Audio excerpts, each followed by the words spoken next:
നമസ്കാരം. ഞാൻ മൊയ്തീൻ ഷാ. നിങ്ങൾക്കെല്ലാവർക്കും എൻ്റെയും എൻ്റെ ഗ്രൂപ്പിൻ്റെയും അഭിനന്ദനങ്ങളും ആശംസകളും. ബഹുമാന്യരെ, നമ്മുടെ മുൻ മുഖ്യമന്ത്രി അച്യുതാനന്ദൻ അവർകൾ വളരെ സീരിയസ് ആയിട്ട് ആശുപത്രി കിടക്കണം. അദ്ദേഹത്തിൻ്റെ അസുഖം എത്രയും പെട്ടെന്ന് മാറ്റിക്കൊടുക്കണമെന്ന് പ്രാർത്ഥിക്കുക. ബഹുമാന്യരെ, നമ്മളൊരു കാര്യം മനസ്സിലാക്കേണ്ടതേ, ഞങ്ങൾ വീണ്ടും അത് ഇറാനെ നമ്മൾ പൂഴ്ത്തിപ്പെടേണ്ട കാര്യമില്ല. പക്ഷേ സത്യം പോലെ പറയണ്ടേ, ഇറാൻ്റെ കയ്യിലുള്ള ആയുധങ്ങളിൽ ഫുൾ സെറ്റപ്പ് ഫുള്ളായിട്ട് ഉപയോഗിച്ചിട്ടില്ല. ഇനിയും പലതും പരീക്ഷിക്കാനും ഉപയോഗിക്കാനും കിടക്കണം. ഇത്രയും ആയുധമെല്ലാം അവർ കയ്യിൽ വച്ചിട്ട് സ്റ്റോക്ക് ചെയ്തിട്ട് ഗസയിലെ കുഞ്ഞുമക്കളെ 10,000 കുഞ്ഞുമക്കളെ യഥേഷ്ടം നിഷ്ഠൂരമായി കൊലപ്പെടുത്തിയിട്ട് എന്തേ അവർ ആയുധം ഉപയോഗിച്ചില്ല? അവിടെയാണ് ഇസ്ലാമിക തത്വം. പ്രതികാരം ചെയ്യുക എന്നുള്ളത് ഇസ്ലാമിൻ്റെ ഭാഗമല്ല. മുസ്ലിമേത ഷിയ മുസ്ലിമായാലും സുന്നി മുസ്ലിമാണെങ്കിലും. അപ്പോൾ ഇപ്പോഴവിടുത്തെ അത് അവർ ഏകപക്ഷീയമായി ആക്രമിക്കാൻ ഇസ്രായേൽ വന്നപ്പോൾ പ്രതികാരം ചെയ്യേണ്ടി വരുന്നു. അങ്ങനെയാണ്. അല്ലെങ്കിൽ ഇന്നലെ കഴിഞ്ഞ 10-12 ദിവസം ഇട്ടുപോലെ ഒന്ന് ഇട്ടിരുന്നെങ്കിൽ ഇത്രയും ഗസയിലെ കുഞ്ഞുമക്കളെ കൊല്ലുമായിരുന്നു. അപ്പോൾ നമ്മളിൽ നിന്നൊരു വീഴ്ച ആദ്യം വരരുത് എന്ന രീതിയിലാണ് അവർ അവസാനം ഉപയോഗിച്ച ആയുധം പോലും മുഴുവൻ ആയുധം ഉപയോഗിക്കാതിരുന്നത്. അതിൻ്റെ തേക്ത അനുഭവം ഇസ്രായേൽ ഇന്ന് അനുഭവിച്ചുകൊണ്ടിരിക്കുകയാണ്. സത്യം, അവർ ഒരുപക്ഷെ പിരിവിന് വേണ്ടി ആയിരിക്കത്തെ വലിയ അറിവ് പുറത്തുവിട്ടിരിക്കുന്നത്. ഇപ്പോൾ എല്ലാവരും പിരിവാണല്ലോ. പിരിവിന് ഒരു സംഘടന ഇറങ്ങിക്കഴിഞ്ഞു സമ്പാദിക്കാൻ പറ്റും. പക്ഷേ നമ്മൾ മനസ്സിലാക്കേണ്ടത്, ഈ കുഞ്ഞുമക്കളെ കൊന്നപ്പോൾ 10,000 കുഞ്ഞുമക്കളെ കൊന്നപ്പോൾ നമ്മുടെ ലോകം ശബ്ദിച്ചു ഇല്ലെന്ന് പറയാൻ പറ്റില്ല. പക്ഷെ ആ ശബ്ദത്തെക്കാൾ 10 മടങ്ങ് ചില കോണിൽ നിന്ന് ശക്തിയുള്ള പ്രതികരണം ശബ്ദമായിരുന്നു ഇസ്രായേലിലെ 27 പേര്. ആകെ 27 പേരാണ് മരിച്ചത്. ബാക്കി കുറച്ച് പേര് പരിക്ക് പറ്റിയിട്ടുണ്ട്. പക്ഷേ കെട്ടങ്ങൾ തകർന്നോടി. ഇസ്രായേൽ മൊത്തത്തിൽ തകർന്നു കഴിഞ്ഞു. അപ്പോൾ എവിടെയാണ് നീതി? അതുകൊണ്ടാണ് ഞാൻ ഇന്നലെ പറഞ്ഞത്, 2050 ആകുമ്പോഴേക്കും ലോകത്തിൽ ഇസ്ലാമിക ഭൂരിപക്ഷം വരുമെന്നത് സത്യമാണ്. അപ്പോൾ ഞങ്ങൾ ഇന്നലെ പറഞ്ഞ ഇസ്ലാമിക ഭൂരിപക്ഷമല്ല, മറ്റ് ഓരോരോ സമുദായങ്ങൾ എടുക്കുകയാണെങ്കിൽ അതിൽ ഇസ്ലാം ആയിരിക്കും കൂടി നിൽക്കുന്നത് എന്നാണ്. അതുമാത്രമല്ല, 7 ഭൂരിപക്ഷം വരാൻ സാധ്യതയുണ്ട്. കാരണം ഇപ്പോൾ തന്നെ ക്രിസ്ത്യൻ മുസ്ലിം അനുവാദം 3% വ്യത്യാസമുള്ള വേൾഡ് ബേസിൽ വളരെ വ്യത്യാസമായതാണ്. വെറും 3% ഉള്ളൂ. കേരളത്തിലാണെങ്കിൽ ഒരു കാലത്ത് 70 മുമ്പ് വരെയും ക്രിസ്ത്യാനികളായിരുന്നു മുസ്ലിങ്ങളെ കൂടുതൽ. അത് കുറഞ്ഞ് ഇപ്പോൾ ഒരു 16%. അത് മുസ്ലിങ്ങളുണ്ട് 38%. അതിനർത്ഥം ക്രിസ്ത്യൻ ഹിന്ദു സമുദായങ്ങൾ മുസ്ലിങ്ങൾ ഒതുക്കിയിട്ടോ നശിപ്പിച്ചിട്ടല്ല. അവരുടെ പ്രൊഡക്ഷൻ കപ്പാസിറ്റി കുറച്ചില്ല. മറ്റ് 2 സമുദായങ്ങൾ, പ്രത്യേകിച്ച് ക്രിസ്ത്യൻ സമുദായം, പ്രൊഡക്ഷൻ കൺട്രോൾ ഉണ്ടായില്ല. കുറച്ചത് മാത്രമല്ല, വളരെ താഴെ പോയി. ഒരു കുട്ടി പോലും ഇല്ലാത്ത കുടുംബങ്ങളുണ്ട്. നമുക്ക് മിനിമം ആവറേജ് 2 കുട്ടിയെങ്കിലും ഇല്ലെങ്കിൽ പിന്നെ വളർച്ച ഉണ്ടാവില്ല. ഒരിക്കലും ഒന്നായിട്ട് പോകുള്ളൂ. പക്ഷെ 2 ആണ് 4, 8, 16 അങ്ങനെ മൾട്ടിപ്പിൾ ചെയ്യുന്നത്. ആ ഒരു സിമ്പിൾ ലോജിക്കില്ലേ.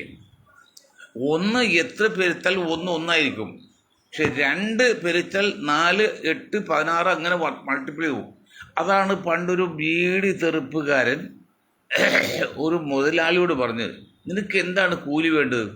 എനിക്ക് കൂലി ഒന്നും വേണ്ട സാർ. പിന്നെ എന്തുകൊണ്ടും എനിക്ക് ഇന്നൊരു ബീഡി, നാളെ 2 ബീഡി, മറ്റന്നാൾ 4 ബീഡി, അങ്ങനെ മൾട്ടിപ്പിൾ ചെയ്ത് തരണം. അങ്ങനെ ഒരു 400 ദിവസം കഴിഞ്ഞപ്പോഴല്ലോ കോടിക്ക് മൂളിപ്പോയി.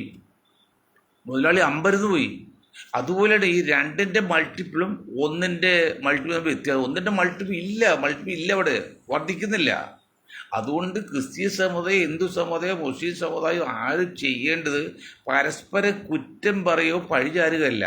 നിങ്ങളുടെ തലമുറയിൽ നിങ്ങളുടെ കുടുംബത്തിൽ 2 കുട്ടികളെങ്കിലും, പണ്ട് നമ്മൾക്ക് 2 നമുക്ക് 3, അത് നമുക്ക് രണ്ട് അത് ഞങ്ങൾ വോയിസ് ഓഫ് ജസ്റ്റിസ് എന്ന സംഘടന ഒരു 30 വർഷം മുൻപ് നമുക്കൊന്നൊരു മുദ്രാവാക്യം പറഞ്ഞെങ്കിലും അത് പ്രയോഗത്തിൽ വരുത്തിയില്ല. എന്ത് കാരണം അത് പ്രയോഗത്തിൽ വരുത്തിയാൽ അപകടമാണ്. ഇപ്പോൾ ചൈനയൊക്കെ അനുഭവിക്കുക അപകടമാണെന്നുകൊണ്ട് നമ്മൾ പറഞ്ഞില്ല. അപ്പോൾ ഏതായാലും നമ്മൾ രണ്ട്. പക്ഷെ അത് ചില കുടുംബങ്ങൾ എത്ര വന്നാലും ചിലപ്പോൾ ഒന്ന് മാത്രമേ ഉണ്ടാവുള്ളൂ. അപ്പോൾ ചില കുടുംബങ്ങളിൽ 3 ഒന്നിരിക്കും. അപ്പോഴും ആവറേജ് 2 കൂടില്ല, 2 തന്നെ വേണം. അതാണ് അവസ്ഥ. അപ്പം അങ്ങനെ വരുമ്പോഴാണ് ഈ ലോകം എത്ര വളർന്നാലും കൂടിയാലും മുസ്ലിം സമുദായം, മുസ്ലിം ജാതികൾ ഏകപക്ഷമായി യുദ്ധത്തിലേക്ക് നാശം ഉണ്ടാക്കില്ല.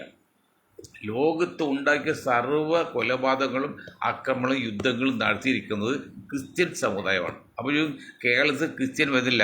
കേരള ക്രിസ്ത്യൻ ഒരു സമുദായം മാത്രമാണ്. മറ്റ് രാഷ്ട്രങ്ങളെ കുറിച്ചാണ് നമ്മൾ പറയുന്നത്. കേരളത്തിലൊന്നും ഒരു മുസ്ലിം രാഷ്ട്രമില്ല, ക്രിസ്ത്യൻ രാഷ്ട്രമില്ല.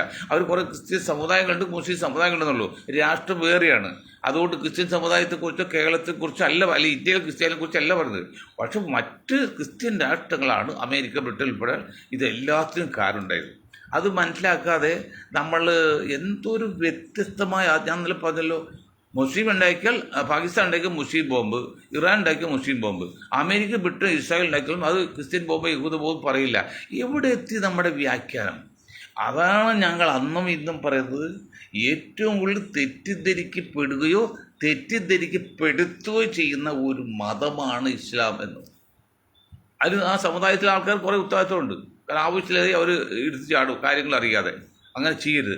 അപ്പോൾ ഏതാണ് ഇനി മുസ്ലിം രാജ്യം മുസ്ലിം എത്ര വളർന്നാലും ലോകത്ത് ഇപ്പോൾ അമേരിക്ക, ബ്രിട്ടൻ ഉണ്ടാക്കുന്ന പോലെ ഒരു ലോക യുദ്ധം ഉണ്ടാക്കാൻ അവർക്ക് ഒരിക്കലും താല്പര്യമില്ല. അവർ ചെയ്യില്ല. അവരാ വിശ്വാസിയാണ്. ഇതാണ് കാര്യം. ഇപ്പോൾ നമ്മൾ ആലോചിക്കേണ്ടത്, വീണ്ടും പറഞ്ഞ ഇത്രയെല്ലാം ആയുധങ്ങൾ സ്റ്റോക്ക് ചെയ്തിരുന്ന ഇറാൻ ഇത്രയും സങ്കീർണമായ, നിങ്ങൾ ആലോചിച്ച് നോക്കുക. ഇന്ന് പത്രത്തിൽ ചിലരൊക്കെ ചില സ്ത്രീകൾ ഇന്ന് വലിയ സ്പോർട്സ്മാനുകളാണ്. അവർ കണ്ണീരായിരുന്നു കുഞ്ഞിൻ്റെ മരണം കണ്ടിട്ട്. സഹിക്കുമല്ല അവർക്ക്. എനിക്കുണ്ട് പല കുഞ്ഞിൻ്റെ രാത്രിയുടെ അന്ത്യയാമങ്ങളൊക്കെ കൊണ്ട് ഓർക്കാറുണ്ട്. കാരണം ആ കുഞ്ഞു മക്കൾ എന്ത് ചെയ്ത്, ഞാൻ ഇവിടെ ഗമാസി അല്ലൊന്നല്ല, ആ കുഞ്ഞു മക്കൾ എന്ത് ചെയ്ത് അത് കരുതി കൂട്ടി കൊല്ലാൻ വേണ്ടി ചെയ്യാണ്. നമ്മൾ വണ്ടി ഓടിച്ചു അപകടപ്പെട്ട് മരിക്കാം. പക്ഷെ കൊല്ലാൻ വേണ്ടി വണ്ടി ഓടിക്കുമ്പോൾ അത് ഇസ്രായേൽ ചെയ്ത് കൊല്ലാൻ വേണ്ടിയാണ്. അല്ലെങ്കിൽ അത് ദാക്ഷിണ്യോടെ ഇല്ല. അതാണ് അവർ ഇതാണ് ചെയ്തത് കുഞ്ഞുമക്കളെ. അങ്ങനെ ഈ യഹൂദന്മാരും ക്രിസ്ത്യൻ സമുദായങ്ങളും ഇനി ഹിന്ദു സമുദായത്തോടൊന്നും പറയണം, യാഥാർത്ഥ്യം പറയണം. നിങ്ങൾക്ക് ഇനി എത്രയൊക്കെ ശ്രമിച്ചാലും ലോകത്ത് ഈ മുസ്ലിം സമുദായത്തെ നശിപ്പിക്കാൻ പറ്റില്ല. അത് കാലഘട്ടത്തിൻ്റെ അനിവാര്യതയാണ്. അത് അവസാന കാലത്ത് അങ്ങ് സംഭവിക്കുന്ന ഖുർആനിക വചനമാണ്, പ്രവാചക വചനമാണ്. അതൊരിക്കലും മാറാൻ മാറ്റുകയില്ല. അപ്പം അതുകൊണ്ട് വെറുതെ ആവശ്യത്തിൽ PC ജോർജ് തീരെ, ഞാൻ ഇന്നലെ പറഞ്ഞില്ലേ, കുട്ടികളുടെ ആയുധം കരച്ചിലാണ്, സ്ത്രീകളുടെ ആയുധം കണ്ണീരാണ്. പുരുഷൻ ശക്തി ആയുധമാണ്. അതുപോലെയാണ് ജോർജിന് ഇപ്പോൾ ഒരു ആയുധമല്ല, ആരും അറിയാതെ ഇങ്ങനെ മറവിൽ പോകുമ്പോൾ ഒരു വൈക്കൽ തുരുമ്പ് കിട്ടിയപ്പോൾ പറയാം, അങ്ങനെ പറഞ്ഞപ്പോൾ ചർച്ചയായില്ല. അതാണ്. എന്നാൽ മിസ്റ്റർ PC ജോർജ്, നിങ്ങളൊരു കാര്യം മനസ്സിലാക്കണം. ലോകത്തിന് 200 കോടിയോളം മുസ്ലിങ്ങളുണ്ട്. നിങ്ങൾ ആദ്യം പറഞ്ഞ ഭാഷ ലോകം ഒരു മുസ്ലിം ഇല്ലതാ. പിന്നെ രണ്ടാമത് നിങ്ങൾ ഇന്ത്യൻ മുസ്ലിം പറഞ്ഞു, അത് എന്തോ തോന്നിട്ട്. അപ്പോൾ 200 കോടിയോളം മുസ്ലിം, അവരെല്ലാം തെറ്റാണ് നിങ്ങൾ പറയുന്നു. അപ്പോൾ അങ്ങനെ പറയുന്ന ജോജുട്ടി അത് ശരിയാണോ? ഞാൻ നിങ്ങളൊരു കാര്യം പറയാം. അതിനിടയിൽ ഇപ്പോൾ നെഹ്റുവിന് 200 കോടിയോളം മുസ്ലിങ്ങൾ വരുന്ന മുസ്ലിങ്ങളെ കുറിച്ച് ആഭാസത്തരം പറഞ്ഞിട്ട് ഈ ജോർജിനെതിരെ ഒരു നടപടിയെടുക്കാൻ കേരളത്തിൽ പോലീസ് സാധിച്ചിട്ടില്ല. തമിഴ്നാട്ടിൽ എന്തോ ഒരു മുസ്ലിം സമുദായത്തിൻ്റെ ആരോ കുറച്ച് ഒരു സന്യാസി പറഞ്ഞല്ലോ, 24 മണിക്കൂറിനും സ്റ്റാലിനും അറസ്റ്റ് ചെയ്ത് ജയിലിലിട്ട്. അന്വേഷിച്ചപ്പോൾ അദ്ദേഹം തെറ്റാണ് മനസ്സിലായി. അപ്പോൾ ജോർജ് ഇപ്പോൾ തെറ്റാണെങ്കിൽ എന്തുകൊണ്ട്, വൈ നോട്ട്, എന്തുകൊണ്ട് നിങ്ങൾക്ക് ജയിലിലിട്ടുകൂടാ? എത്ര പേർ ജയിലിട്ടിട്ട്? അങ്ങനെ ഒരു കാര്യം പറയാം. ഒരു വക്കീൽ കേസ് വാദിച്ചപ്പോൾ രക്ഷപ്പെടാൻ വേണ്ടി പ്രതിയോട് പറഞ്ഞ്, ജഡ്ജി എന്ത് ചോദിച്ചാൽ നിങ്ങൾ ബബ്ബ പറഞ്ഞോളാം പറഞ്ഞു. അങ്ങനെ ബബ്ബ പറഞ്ഞ് കേസ് ജയിച്ചു.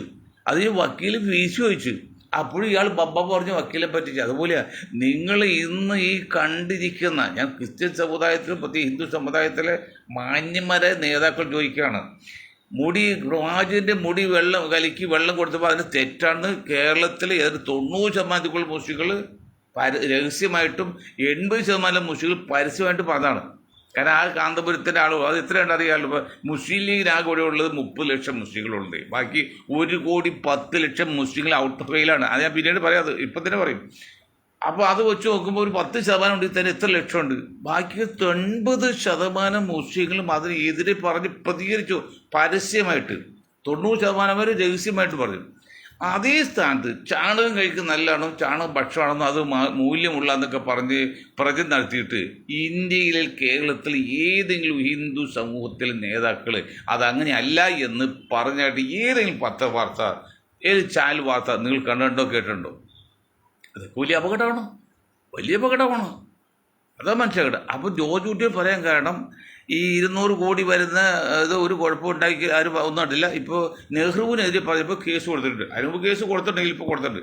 ഒരു കാര്യം മനസ്സിലാകും ജോർജ് കുട്ടി, 2 പേര് കൂടി ഒരുമിച്ച് ക്യൂവിൽ നിന്നാൽ മാത്രമേ 2 വാര തുണി, ഒരു വാരം ഇതിൽ 3/4 മീറ്റർ ഉണ്ടാവും കിട്ടുള്ളൂ. അങ്ങനെ കിട്ടിയാൽ മാത്രമാണ് ഭാര്യയ്ക്ക് ഒരു ബ്ലൗസ് അല്ലെങ്കിൽ കുപ്പായ ഉണ്ടാക്കാൻ പറ്റുള്ളൂ. അത് കട്ട് ചെയ്ത പിന്നെ തയ്ക്കാൻ പറ്റില്ല. അങ്ങനെ കഷ്ടപ്പെട്ട് 48-ലൊക്കെ കേരളത്തിലും ഇന്ത്യയിലും കൽക്കട്ടിലൊക്കെ കോടികൾ ചത്തപ്പോൾ പട്ടിണി കൊണ്ട് പ്ലേഗ് വന്നൊക്കെ ഭരിച്ചപ്പോഴേ ഒന്നുമില്ലാതെ എല്ലാം 200 വർഷം ഭരിച്ച ബ്രിട്ടൻ ഇവിടുന്ന് എല്ലാം കട്ടുകൊണ്ടുപോയി, എല്ലാം കൊണ്ടുപോയി, മൂല്യമല്ല. അത് 1000 കോടിയിലും ഭരിച്ച മോൾ ചക്രവർത്തി ഒരു പൈസ കൊടുത്ത് കൊണ്ടുപോയില്ല. മാത്രമല്ല ലോകത്ത് ആളൂരി വരുമ്പോൾ ആ കാലഘട്ടത്തിലാണ് എന്തുപോട്ടെ. അങ്ങനെ ഒന്നുമില്ലാതെ ഒരു ഇന്ത്യയാണ് ബ്രിട്ടൻ ഏൽപ്പിച്ചത്. ആ ശൂന്യത്തിൽ നിന്ന്, പൂജ്യത്തിൽ നിന്നാണ് ശിവൻ നെഹ്റു ജാതിക്ക് മതത്തിനും പ്രാധാന്യം കൊടുക്കാതെ മറ്റ് കൃത്രിമം ചെയ്യാതെ കുറേ പരിഷ്കാരം വരുത്തിയത്. അത് കോൺഗ്രസ്, നെഹ്റു മാത്രമല്ല കോൺഗ്രസ് ഗവൺമെൻറ് ഉണ്ട്, പോരായുണ്ട്, അസമ്മതിച്ചു. പക്ഷെ എങ്കിൽ പോലും ഇന്നത്തെ അതിൽ ആധുനിക രാഷ്ട്രീയ നേതാക്കളും ആധുനിക പ്രധാനമന്ത്രിയൊക്കെ നമ്മൾ താരതമ്യം ചെയ്താൽ നെഹ്റു ജോർജിനോട് കേൾക്കാൻ വേണ്ടിയാ ഏതെങ്കിലും ബുദ്ധിയുള്ളവർ ആ മണ്ടൻ്റെ തലയിലേക്ക് അടിച്ചു കയറ്റി കൊടുക്കണം. അതായത് സ്വന്തം ലക്ഷ്മി പണിയുടെ സ്വന്തം പെങ്ങളാണ്. സ്വന്തം പെങ്ങൾക്ക് വിദേശ യാത്ര പോയപ്പോൾ 2 പേരെ വാങ്ങിച്ച് അത് കൊണ്ടുവന്നപ്പോൾ ഡൽഹി വിമാനത്താവളത്തിൽ ഇറങ്ങിയപ്പോഴേ പിയോട് പറഞ്ഞത് അത് കസ്റ്റംസിൽ കാണിച്ച് ഡ്യൂട്ടി അടിച്ച് കൊണ്ടുവരാൻ പറഞ്ഞതാണ്. കേവലം 2 പേന. നിങ്ങൾ മനസ്സിലാക്കുന്ന ചരിത്ര റെക്കോർഡാണ് ഈ പറഞ്ഞത്. 2 പേന സ്വന്തം പെങ്ങൾക്ക്, ലക്ഷ്മി പണ്ഡിറ്റ് വന്ന് സ്വന്തം പെങ്ങൾക്ക് വേണ്ടി കൊടുക്കാൻ വേണ്ടി വിദേശത്ത് പോയി വാങ്ങിച്ചിട്ട് ആ 2 പേരുടെ എക്സൈസ് ഡ്യൂട്ടി അടക്കാൻ പറഞ്ഞ് PA വിട്ടതാണ് പ്രധാനമന്ത്രി. ഒരു പൈസയുടെ അഴിവിതായിട്ട് കാണുന്നില്ല. അത് ശേഷം വന്ന കോൺഗ്രസ് നേതാക്കളൊക്കെ ഒരുപടിയൊക്കെ ചെയ്തിട്ട് ഇല്ലെന്ന് പറയുന്നില്ല. അങ്ങനെയുള്ള നെഹ്റുവിനെയാണ് ഈ മരമണ്ടൻ മുസ്ലിമാണെന്ന് പറഞ്ഞാൽ അത് തെറ്റെന്ന് പറയാൻ പറ്റില്ലല്ലോ. 5 രഹസ്യം നമസ്കരിച്ചത് അതിൻ്റെ കളി വേറെയാണ്. ഇന്ന് ഞാൻ ഇത്രയും കാലം RSS അങ്ങോട്ട് ശക്തമായിട്ട് വിമർശിച്ചിട്ടില്ല, എതിർക്കുമെങ്കിലും ഇന്ന് പിന്നെ ശക്തമായിട്ട് വിമർശിക്കുക. എന്നറിയോ, ഇന്നൊരു വാർത്ത ഒരു ശക്തനായ RSS നേതാവ് പറഞ്ഞിരിക്കുകയാണ്, അതായത് ഈ മതേതരത്വവും സോഷ്യലിസവും ആവശ്യമില്ല, അത് ഭരണഘടന മാറ്റുന്നു. എവിടെ എത്തിയത് നമ്മുടെ രാജ്യം? ഈ ചുട് ഇതാണ് ഇത് ഒരു നോട്ട് കെട്ടി നിങ്ങൾ സംഘപരിവാറിന് വേണ്ടി വാദിക്കുന്ന ഇവിടുത്തെ 88% പിന്നോക്കത്തിൽ ന്യൂനപക്ഷങ്ങളുടെ ഒരു ചോദ്യം ചോദിക്കണം മൊയ്തീൻ ഷാ. ഏതാണത്? നിങ്ങൾ വാദിക്കുന്നല്ലോ കെട്ടി വലിയ പൊട്ടും തൊട്ട് നടന്നോ.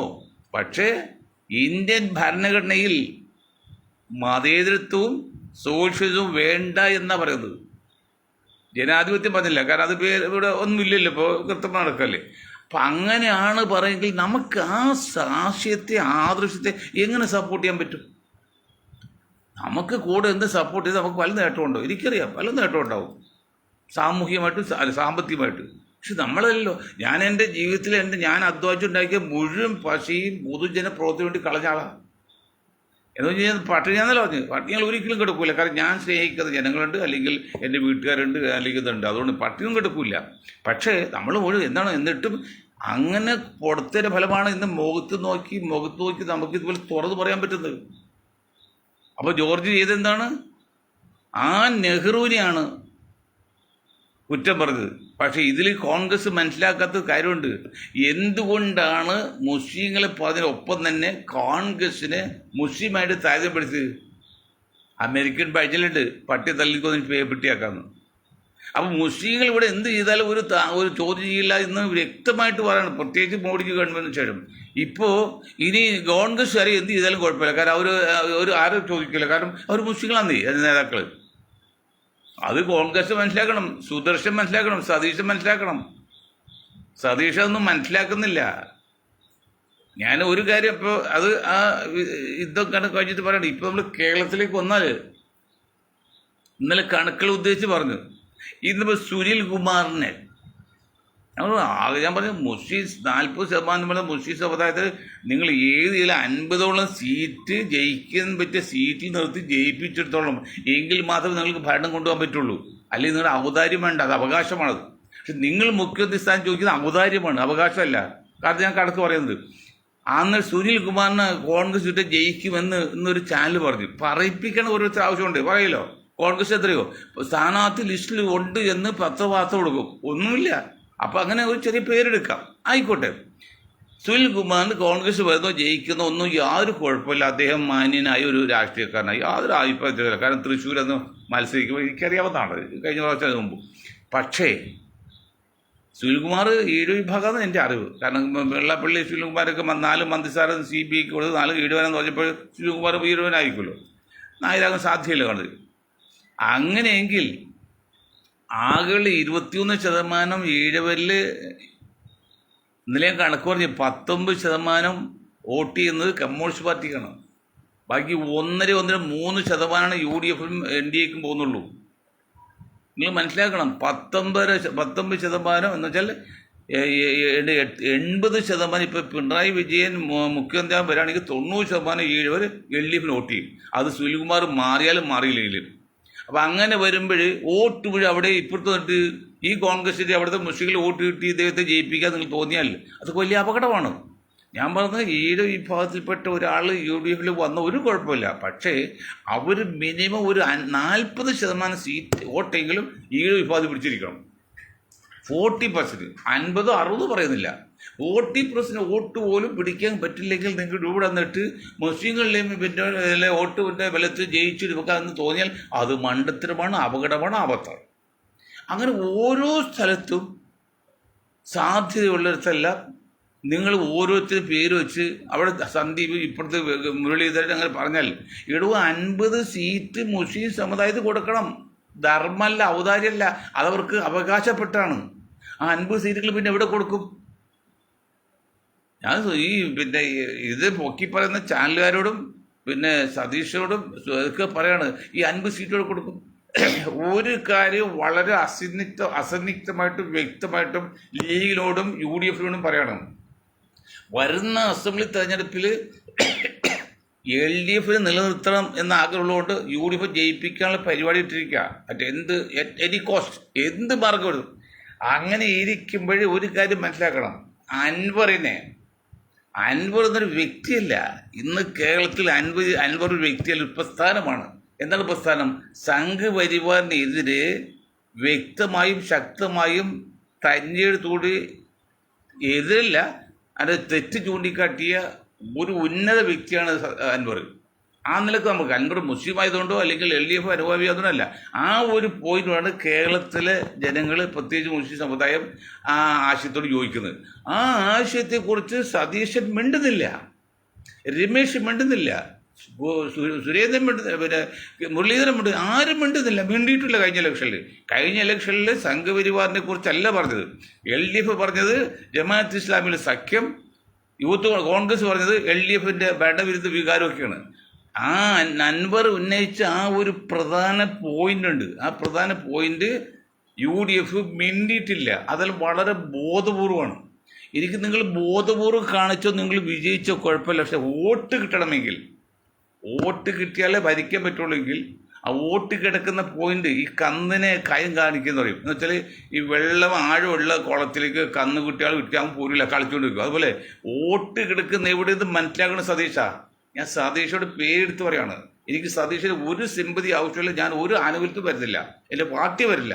പക്ഷേ സത്യമാണ് നിൽക്കണം. നിങ്ങളുടെ വോട്ടിൻ്റെ പെർസെൻറ്റേജ് ഇന്നലെ പറഞ്ഞല്ല, ഞാൻ ഒരിക്കൽ കൂടി പലരും എടുത്ത് ചോദിക്കുക, ഒരിക്കൽ കൂടി പറയാണ്, 9% സതീശൻ നിങ്ങളുടെ ആൾ. ഇപ്പോൾ ജാതി എല്ലാം നോക്കല്ല, ജാതി മതം മാത്രമല്ല വോട്ട് നോക്കല്ല. കമ്മ്യൂണിസ്റ്റ് പാർട്ടി പോലും അവർ ജാതി പറയാതിരിക്കാൻ പറ്റില്ല.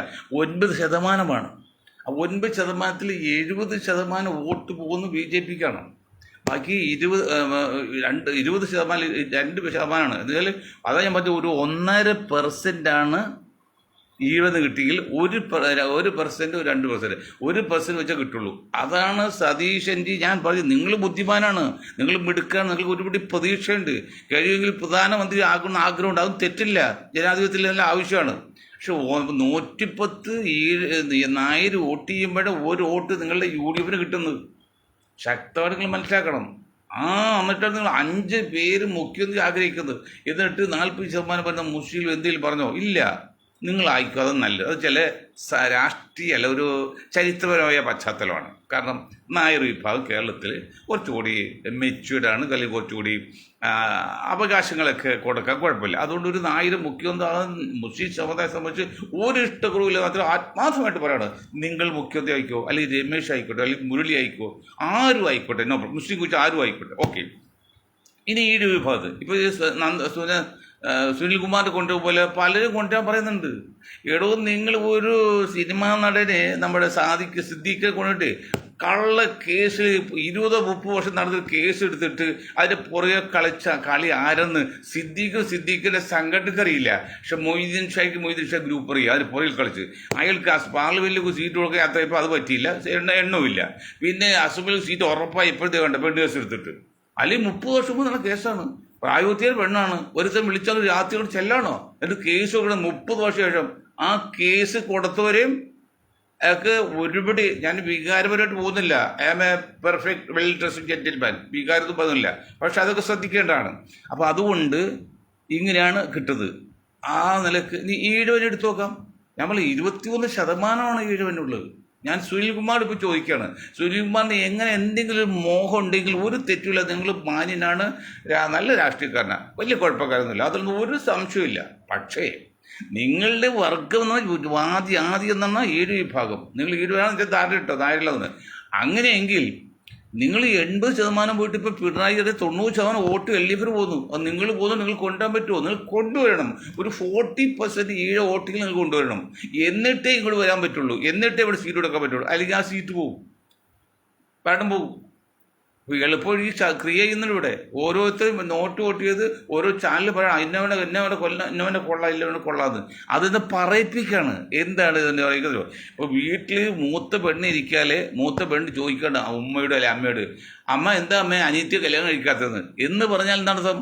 അവൾക്ക് വേണ്ടി ആ മൂത്തതല്ലേ. അതുപോലെയാണ് ഒരു ചാൻസ് ഇല്ലാത്ത വെറുതെ അങ്ങോട്ട് ഓരോ ചാനലുകാർക്ക് 10, 15, 50 കൊടുത്തിട്ട് പറയിപ്പിക്കുകയാണ്. ഇങ്ങനെ സാധ്യതയുണ്ട്, ആയിക്കോട്ടെ, കുഴപ്പമില്ല. പക്ഷേ ഇത് അവനവൻ്റെ സമുദായത്തിൽ നിന്ന് ഒരു 40% വോട്ടുകൾ കൊണ്ടുവരണം. അത് മുസ്ലിമായാലും കൊണ്ടുവരണം, ക്രിസ്ത്യാനും കൊണ്ടുവരണം. ഇപ്പോൾ ഇവിടെ പോയി മത്സരിച്ചല്ലോ, അവിടെ BJPയുടെ സ്ഥാനാർത്ഥി ക്രിസ്ത്യാനായിട്ട് നിലമ്പൂർ എത്ര വോട്ട് കിട്ടി? 12%, 10-25 വോട്ട് ക്രിസ്ത്യൻസ് തന്നെ ഉണ്ട്. അവിടെ പകുതിയും കിട്ടിയോ? ഒരു വോട്ടിലും കിട്ടിയോ? 10 വോട്ടും കിട്ടിയോ? അപ്പോൾ ഇല്ലേ കിട്ടിയെങ്കിൽ പിന്നെ BJPയുടെ വോട്ട് അവിടെ പോയി. 18,000 വോട്ടാണ് അന്ന് സുരേന്ദ്രൻ കിട്ടിയതോടെ. BJPന് പോയി കളതാട്ടും ചെയ്യില്ലല്ലോ, ആ വോട്ട് ഇവിടെ പോയി. അതൊക്കെ ചിന്തിക്കേണ്ടത്. അപ്പോൾ പേര് വന്ന പോരാ, പേരിനൊപ്പം ആ സമുദായം. ഇപ്പോൾ അബ്ദുള്ളക്കുട്ടി മുസ്ലിം പേരെന്താണ്? അബ്ദുള്ളക്കുട്ടി BJP പോയി, എന്ത് നേട്ടം? ഞാൻ BJPക്ക് എന്ന് വയ്ക്കുക, എന്ത് നേട്ടമുള്ള? മൊയ്തീൻ ഷാ നേട്ടം ഉണ്ടാവും. അത് വേറെ കൊട്ടാൻ പറ്റില്ല. അങ്ങനെ സമുദായം ഒന്നും അങ്ങോട്ട് വിട്ടുപോരില്ല, ആൾ പോരുമ്പോൾ വിട്ടുപോരില്ല. പാർട്ടി പ്രവർത്തകർ വരും, കുറച്ച് പേര് വരും, അവരുടെ പേര് ജാതി നോക്കാതെ, അങ്ങനെയൊക്കെ വരണം. അതാണ് സംഗതി. അങ്ങനെ ഓരോ സീറ്റും എണ്ണിയെണ്ണികൾ കൊടുത്താൽ ബാക്കി വരുമ്പോൾ ഈ 50 സീറ്റ് ഈ സമുദായത്തിൽ എവിടെ കൊടുക്കും?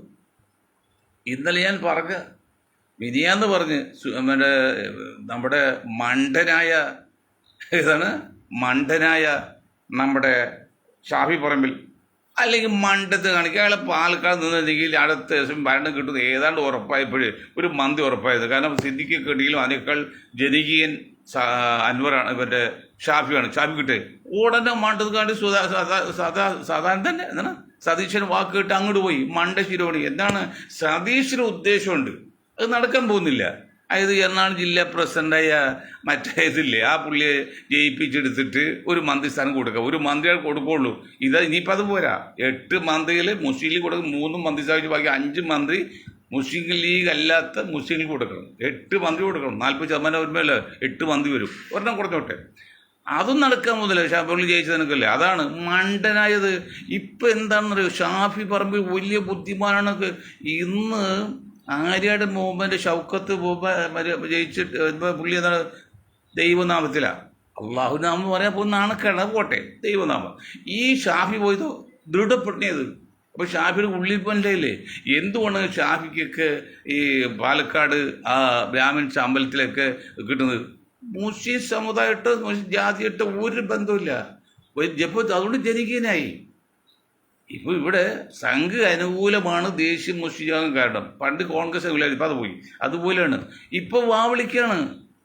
ഇപ്പോൾ ഒരു നിയമം അവരുണ്ടാക്കി. ഇതാണ് നമ്മുടെ നിയമം ഉണ്ടാക്കിയത് നമ്മുടെ അടൂർ പ്രകാശ്. അടൂർ പ്രകാശിനൊക്കെ അറിയാമല്ലോ. അടൂർ പ്രകാശും ഉമ്മൻചാണ്ടിയും ശിവകുമാറും ഇട്ടുമാണ് തരുന്ന നായർ. ഒരു നായരും ഒരു ഈഴവനും ഒരു ക്രിസ്ത്യാനിയും കൂടിയാണ് കഴിഞ്ഞ മുമ്പിലത്തെ മന്ത്രിസഭ കളയിപ്പിച്ചത്. കാരണം ആ മന്ത്രിക്ക് എന്തായിരുന്നു മന്ത്രിസഭയ്ക്ക് കുഴപ്പം? ഇബ്രാഹിമിന് എന്തായിരുന്നു കുഴപ്പം? ഉമ്മൻചാണ്ടി ഭരണത്തിന് കുഴപ്പം? എന്നിട്ട് എങ്ങനെ ഭരണം പോയി?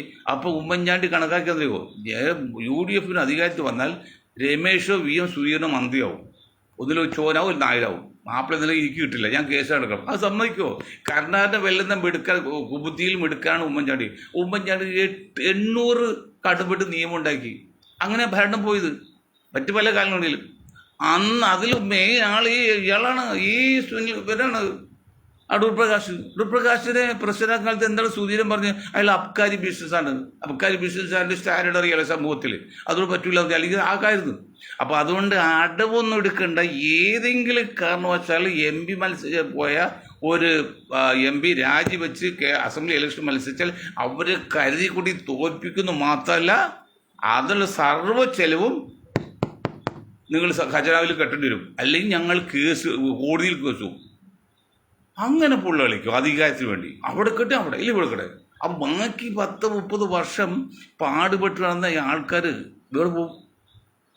ഇപ്പോൾ സുരേന്ദ്രൻ പിന്നെ മുരളി രണ്ടുപേരും BJPക്ക് വേണ്ടി പാടുപെട്ടിട്ടുണ്ട്. ഒരു പഞ്ചായത്ത് മെമ്പർ പോലും ആകൂല എന്ന് ഉറപ്പുള്ള സ്ഥലത്ത് പാടുപെട്ടുണ്ടാക്കിയാണ്. ആ സമയത്ത് ഇവിടുന്ന് വന്ന ഒരു കോടീശ്വരൻ വന്നപ്പോഴല്ലോ ഇവരൊക്കെ തഴിഞ്ഞിരിക്കുകയാണ്. അവിടെ BJP ഞങ്ങൾ 15% BJP വളരെ താഴോട്ടാണ്. അപ്പം അതുകൊണ്ട് കോൺഗ്രസ് ഒരു കാര്യം മനസ്സിലാക്കണം. AICC പ്രസിഡന്റ് ആരായും കൊള്ള ആ പാർലമെന്റിലേക്ക് ജയിച്ചു പോയ ഒരാൾ പോലും കേരളത്തിലേക്ക് മത്സരിപ്പിക്കും വരുന്നത്. കേരളത്തിലേക്ക് മത്സരിക്കാൻ വിട്ടാൽ ഞങ്ങൾ അവരെ ഫ്ലെക്സിലൊക്കെ തല്ലിക്കൊല്ലാൻ പറ്റില്ലല്ലോ. ഫ്ലെക്സിലൊക്കെ കംപ്ലീറ്റ് ചാണകവും അല്ലെങ്കിൽ മലം വെച്ചറിയും. അത്ര വൃത്തികേടില്ലേ. അപ്പം അടൂർ പ്രകാശ് പതുക്കെ ഒരു മോഹം വന്ന് അങ്ങ് നിന്ന് ജയിച്ച് റവന്യൂ മന്ത്രിയാകാം. ഭരണം കിട്ടുന്ന ഓരോ ഉറപ്പുമില്ല. നിങ്ങളുടെ അഭ്യാസം നടക്കില്ല. ഞാൻ ഒരു കാര്യം പറഞ്ഞ് നിർത്താണ്. ഇനി എന്തെങ്കിലും കാരണവശാൽ അൻവറിൻ്റെ പക്ഷത്ത് തെറ്റുണ്ടായിട്ട് 100% ശരിയാണ്. അതുണ്ടായിട്ട് അതേപോലെ തെറ്റിയവരൊക്കെ പാർട്ടിയിലുണ്ട്. ആ തെറ്റ് ഒരു ചെറിയ ക്ഷമ പറഞ്ഞ് നിങ്ങൾ മുന്നണിയിൽ ഇരുന്ന് മാന്യ ഒരു അംഗീകാരം കൊടുത്തില്ലെങ്കിൽ മുസ്ലിം ലീഗിനോട് മെയിൻ പറയുന്നത് അൻവർ കാണാത്ത ഒരു ഫിലോസഫി ഉണ്ട് ഇവിടെ, ഒരു തത്വജ്ഞാനമുണ്ട്. അൻവർ ചിന്തിച്ചോടെ ഞങ്ങൾ ചിന്തിപ്പിക്കും, ഞങ്ങൾ പുറകിൽ ഞങ്ങളൊരു തല്ലിക്കൊന്നും കുഴപ്പമില്ല. എന്താണെയോ 85% പിന്നോക്കത്തിൽ ഭൂരിപക്ഷം കേരളത്തിൽ. അതിൽ അൻവറിനെ മുന്നിൽ നിർത്തിക്കൊണ്ട് ഞങ്ങൾ പുറകിൽ നിന്ന് ഐഡിയോളിക്കലായിട്ട് ചെയ്യും. അതിൽ ഇപ്പോൾ അനുഭവമുള്ള മുസ്ലിം ലീഗിൻ്റെ ഈ 10% ബാക്കി 20% മാത്രം മുസ്ലിം ലീഗിൽ. ആ 10% ബാക്കി എല്ലാം ചേർത്തിട്ടല്ലോ കുറേ സീറ്റ് പിടിക്കും. ഒരു 10-35 സീറ്റ് പിടിക്കാൻ പറ്റും. കാരണം 60 മണ്ഡലം തോറ്റിരിക്കുന്ന 500 or 2000 വോട്ട് വരിക. ഈ 60 മണ്ഡലം അല്ലെങ്കിൽ 30 സീറ്റ് പിടിച്ചാട്ടല്ലോ. അൻവറിൻ്റെ പാർട്ടി തീരുമാനിക്കണം ആരും മുഖ്യമന്ത്രി ആണെന്ന്. അതുകൊണ്ട് അൻവറിൻ്റെ കൊച്ചാക്കാവുന്ന സതീശൻ വേണ്ട, പുള്ളി വേണ്ട, ഒരാളും വിചാരിക്കണ്ട. പക്ഷേ ഞാൻ പറഞ്ഞ അൻവറിൻ്റെ മഹത്വം കൊണ്ടോ അൻവർ ഗുണമല്ല. അൻവറിൻ്റെ ഒരു പ്രത്യയശാസ്ത്രമുണ്ട്. ആ പ്രത്യയശാസ്ത്രം കേരളത്തിൽ 40% ജനത ഇഷ്ടപ്പെട്ടിരിക്കുക. അവിടെ ഓരോ മണ്ഡലത്തിലും 3000-4000 വോട്ട് ഈസിയായിട്ട് കിട്ടും. 500-ഉം 2000-നും അടുക്ക് 60 മണ്ഡലം തോറ്റിരിക്കുന്ന കേരളത്തിൽ ഞങ്ങളിപ്പോൾ 4ാം മുന്നണി അല്ല, ഒരു നാഷണൽ പൊളിറ്റിക്കൽ അലയൻസ് NBA എന്നൊരു പ്രസ്ഥാനം ഞങ്ങൾക്കിട്ട് ചെയ്താണെങ്കിലും അതുകൊണ്ട് ഡെവലപ്പ് ചെയ്യും. അല്ല മുന്നിൽ അൻവർ നിർത്തും. കോടീശ്വര അൻവറിനെ നിർത്തിക്കൊണ്ട് അൻവറിന് പറഞ്ഞ വീഴ്ച ഞങ്ങൾ പറഞ്ഞു കൊടുക്കും രാഷ്ട്രീയത്തിൽ. കാരണം 60 വർഷത്തെ രാഷ്ട്രീയ ഭാരമുള്ള മൊയ്തീൻ ഷായി ഗ്രൂപ്പ് നയിക്കുന്നത് അവർക്ക് തെറ്റുപറ്റില്ല. കാരണം അവർ വേറെ സ്വാർത്ഥ താല്പര്യമില്ല. അൻവറിനെ ഞങ്ങൾ മുന്നിൽ നിർത്തിക്കൊണ്ട് പുറകിൽ നിന്ന് കളിക്കും. അതിൽ മുസ്ലിം ലീഗ് ക്ഷീണം പറ്റും, UDF ക്ഷീണം പറ്റും. അങ്ങനെ നിൽക്കില്ല വന്നിട്ട് എൽ.ഡി.എഫ് വണ്ടി പറ്റിയെന്ന് വരും, അതുമായിരിക്കും. അതുകൊണ്ട് കോൺഗ്രസ് ഒരാഴ്ച ടൈം നിൽക്കുകയാണ്, 1 വീക്ക് ടൈം. ആ ഒരാഴ്ചക്കുള്ളിൽ അൻവറിന്റെ പ്രശ്നം പരിഹരിച്ച് നിങ്ങളുടെ മുന്നിൽ ചേർത്തോളും. അത് ആജ്ഞയല്ല, അതൊരു മുന്നറിയിപ്പ് മാത്രമാണ്. വെറും മുന്നറിയിപ്പല്ല, താത്വികമായ മുന്നറിയിപ്പാണ്. അൻവർ ഞാൻ ആഭ്യന്തരം വേണം അല്ലെങ്കിൽ വനവകുപ്പ് വേണമെന്ന് പറഞ്ഞാൽ അത് അറിവില്ലായ്മയാണ്. അല്ലെങ്കിൽ ഇന്ന സ്ഥാനാർത്ഥി വേണം, അതും അറിവില്ലായ്മയാണ്. അതുപോലെ സ്ഥാനാർത്ഥി AICC തീരുമാനിച്ചിട്ട് ആ നിമിഷം പുള്ളി നിലമ്പൂരിൽ വെച്ച് അത് എതിര് പറഞ്ഞു തെറ്റാണ് കൊള്ളാത്താണ്. അങ്ങനെ ഞങ്ങൾ ഇനി ചെയ്യിക്കില്ല, ഞങ്ങൾ പുറകിൽ നിയന്ത്രിക്കും, മാന്യമായിട്ട് പറഞ്ഞു കൊടുക്കും. പറഞ്ഞു വെച്ചാൽ പുള്ളിക്കറിയാം, വിദ്യാഭ്യാസമുണ്ട്, പണമുണ്ട്, ആരോഗ്യമുണ്ട്, എല്ലാ പാരമ്പര്യമുണ്ട്. പിന്നെ എന്താണ് ഒരാൾക്ക് വേണ്ടത്, ഒരു നേതാവിന് വേണ്ടത് 5 കാര്യങ്ങളാണ് സാർ. സതീഷിനോട് ഞാൻ പറഞ്ഞത്, നിങ്ങൾ ബുദ്ധിമാനായിട്ട. 1, നല്ല പ്രാസംഗികൻ, അല്ലെങ്കിൽ 10 പൈസ പിരിച്ചുണ്ടാക്കാനുള്ള കഴിവ്, അല്ലെങ്കിൽ പണം കൊടുക്കാനുള്ള കഴിവ്, അല്ലെങ്കിൽ 10 ആളെ കൂട്ടാനുള്ള കഴിവ്. പിന്നെന്താണ് ഹൈലി ക്വാളിഫൈഡ്. ഈ 5 ഗുണം മൊത്തത്തിലുണ്ടെങ്കിലേ അവന് നേതാവായി ഉയർന്നു വരാൻ പറ്റുള്ളൂ. അല്ലെങ്കിൽ ഏതിൽ ഒന്ന് ഫുള്ളായിട്ടുണ്ടെങ്കിലും പിടിച്ചു നിൽക്കാം, 5 കുറേശ്ശെ ഉണ്ടെങ്കിൽ പിടിച്ചു നിൽക്കാം. ഇപ്പോൾ ഞങ്ങൾ 5 കുറേശ്ശെ ഇടത്തേ ഉള്ളൂ, അത് നമ്മൾ വലിയ ആളായി വരുന്നില്ല. പക്ഷെ ഞങ്ങൾ സ്റ്റഡിയഡാണ്, വെൽ സ്റ്റഡിയഡാണ്, with psychologically, with philosophically and science, ശാസ്ത്രീയമായിട്ടും. അതുകൊണ്ട് ഒരാഴ്ച സമയം തരുന്ന വെല്ലുവിളിയല്ല. അൻവറിൻ്റെ പ്രശ്നം പരിഹരിച്ച് അൻവർ എന്താണോ പറഞ്ഞ ആ വിഷയം മുഖവിലൊക്കെ എടുത്തുകൊണ്ട് സംഘി പരിവാറിൻ്റെ ഇതും ഇപ്പോഴത്തെ പോലീസ് ഇതുപോലെ അത് മുന്നിൽ നിർത്തിക്കൊണ്ട് അടുത്ത ഇലക്ഷന് നിങ്ങൾ വിഷയം അവതരിപ്പിക്കാൻ, ആ വിഷയം മറച്ചു വെച്ചുകൊണ്ട് എന്തെങ്കിലും ഉദ്ദേശം മനസ്സിലുണ്ടെങ്കിൽ അത് മനസ്സിലെഴുതുക, അത് പുറത്തെടുക്കണ്ട. അത് അൻവറായാലും കൊള്ളാം, സതീശനും കൊള്ളാം, മുരളിയായാലും ആയാലും കൊള്ളാം. പിന്നെ ഒരു കാര്യം, അധികം പൊങ്ങച്ചൊന്നും സതീശൻ എടുക്കണം. സതീശൻ 26 കാർ വാങ്ങിച്ച് കാണിക്കാല്ലേ. ഒരു പാവപ്പെട്ട 50% പേര് പട്ടിണി എടുക്കുന്ന കേരളത്തിൽ, 10-60% കൂടുതൽ പട്ടിണി ഇന്ത്യയിൽ. ആ രാജ്യത്ത് നിങ്ങൾ 26 മുതൽ വ്യാവസായി പോലെ ഞങ്ങൾക്ക് ജനങ്ങളുടെ അറിയാം. ഞാൻ പറഞ്ഞുതരാം, ഞാനൊരു വൈറ്റ് ഷർട്ടിട്ട് ഒരു ഫോട്ടോ എടുത്ത് കുറച്ച് പോസ്റ്റർ ഇറക്കി. എൻ്റെ ജനങ്ങളുണ്ടല്ലോ, എന്നെ തല്ലിക്കൊല്ലാതെ തന്നുള്ളൂ. എന്തോടെ നിങ്ങൾ ആളാകും നിൽക്കാന്ന് ചോദിച്ചു. ഞാൻ ക്ഷമ പറഞ്ഞു. വെറും ഒരു വൈറ്റ് ഷർട്ടും വിട്ടിട്ട് ഒരു ഫ്ലക്സ് വെച്ചതുള്ളൂ. അതുപോലെ നിങ്ങൾ 26 വെച്ച് കാറും വെച്ച് തേയാത്ത വിട്ട് നടന്നിട്ട് നാളെ മുഖ്യം എന്താകുന്ന വെച്ചാൽ നടക്കില്ലത്. വളരെ വ്യക്തമായിട്ട് പറയാം. നിങ്ങൾ ധരിക്കുന്ന മുസ്ലിം ലീഗിലെ ചില ആൾക്കാർ അതല്ല, അല്ലെങ്കിൽ സുന്നി ഇല്ല അതല്ല, അല്ലെങ്കിൽ STP ആളല്ല. ഞങ്ങൾ പുറത്തുള്ള 1,10,00,000 പേരുണ്ട് പുറത്ത്. അവർ ബുദ്ധിമാന്മാരാണ്, തന്ത്രജ്ഞരാണ്, യുക്തിവാന്മാരാണ്, മനുഷ്യത്തോടാണ്, രാജ്യസ്നേഹികളാണ്. അല്ലാതെ പട്ടിയെ തല്ലിക്കൊന്ന് പേപ്പടി പേരിട്ട് വർഗീയവാദം പറഞ്ഞത് അകത്തുന്നവരില്ല. അവർ രാജ്യസ്നേഹിയാണ്. ഇന്ത്യ മഹാരാജ്യം നമ്മുടെ രാജ്യമാണ്. അതിന് നമ്മുടെ ജീവിതേക്കാൾ തുല്യം പ്രാധാന്യം കൊടുത്ത് മുന്നോട്ട് പോകുന്നതാണ്. സംഘപരിവാറിൻ്റെ ആശയം നമ്മൾ എതിർക്കുന്നു, അല്ലാതെ അംഗപരിവാരം നമ്മൾ എതിർക്കുന്നില്ല.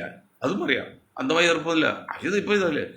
അതുകൊണ്ട് പ്രത്യേകം പറയാണ്, നിങ്ങൾ പ്രത്യേകം ശ്രദ്ധിക്കണം. 50 സീറ്റ് ഈ സമുദായത്തിൽ കൊടുക്കണം. ആർക്ക് കൊടുക്കും നിങ്ങൾ തീരുമാനിച്ചു. മറ്റൊന്ന്, അൻവറിൻ്റെ പ്രശ്നം പരിഹരിച്ച് മുന്നണിയിൽ ചേർക്കണം. ഒരാഴ്ച സമയം, നാളെ ഒരു സമയം തരും, മറക്കാൻ പറ്റില്ല. ഇനി അദ്ദേഹം തുറക്കൂല്ല എന്നൊക്കെ പറയുന്നത് പിള്ളേരോട് പറഞ്ഞാൽ മതി. മൊയ്തീൻ ഷായിട്ട് ഗ്രൂപ്പോട് പറയണ്ട. കാരണം 1,10,00,000 പേര് പുറത്ത് ഞങ്ങളുടെ കൂടെ ഉണ്ട്. വെറുതെ അല്ല, 1 lakhs only. ഞാൻ കണക്കുത്തിരിക്കുക 1.40, അതിൽ 30 ലക്ഷമാണ് ലീഗിൽ താഴെയുള്ളൂ.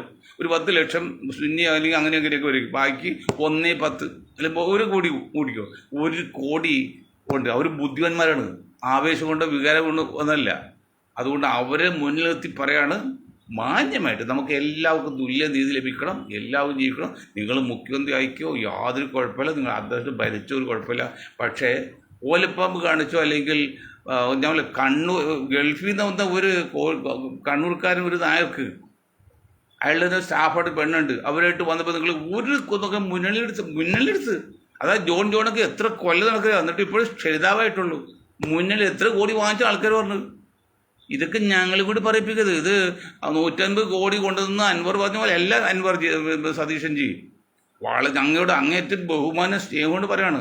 ഇതൊന്നും പറയിപ്പിക്കരുത്. മാന്യമായിട്ട് പോലും നമുക്ക് എല്ലാവർക്കും അങ്ങയുടെ പ്രധാനമന്ത്രി മുഖ്യമന്ത്രിയായിട്ട് ഞങ്ങൾ ഇപ്പോഴേ കണക്കാക്കുന്നുണ്ട്. ഇത്രയും കാര്യം പറഞ്ഞുകൊണ്ട് ഞാനിതിൻ്റെ കാര്യങ്ങൾ ഇതിൻ്റെ വാക്ക് അവസാനിപ്പിക്കും. നിൽക്കുവരായി നന്ദി. ജയ് ഹിന്ദ്.